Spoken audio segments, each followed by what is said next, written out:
5ই August, long march to Dhaka. এক দফার আন্দোলনে উত্তাল দেশ, অনিশ্চয়তার প্রহর গুনছে জাতি। 5ই আগস্ট এক স্মরণীয় ছাপা, দেশের ইতিহাসে একটি সম্ভাব্য বাঘ ঘোরানোর দিক। সকালটা ছিল অস্বাভাবিক রকমের নীরব, কিন্তু সেই নীরবতা যেন এক অগ্নিয়গিরির পূর্ব শব্দে। কোটা সংস্কারের দাবিতে শুরু হওয়া আন্দোলন ক্রমে পরিণত হয়েছে এক দফা সরকারের পদত্যাগ দাবিতে।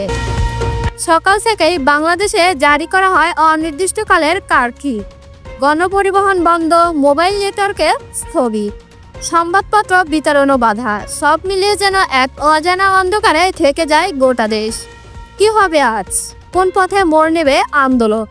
শান্তিপূর্ণ পদত্যাগ নাকি রক্সের প্লাবন? এই প্রশ্নটাই ঘুরপাক খাচ্ছিল প্রতিটি নাগরিকের মনে। ঢাকার পথে ছাত্র জনতার ঢল, হাজার হাজার মানুষ, মিছিলের পর মিছিল, স্লোগানে মুখর রাজধানী। তাদের চোখে মুখে একটাই প্রত্যয়, এইবার বদল আনতে হবে।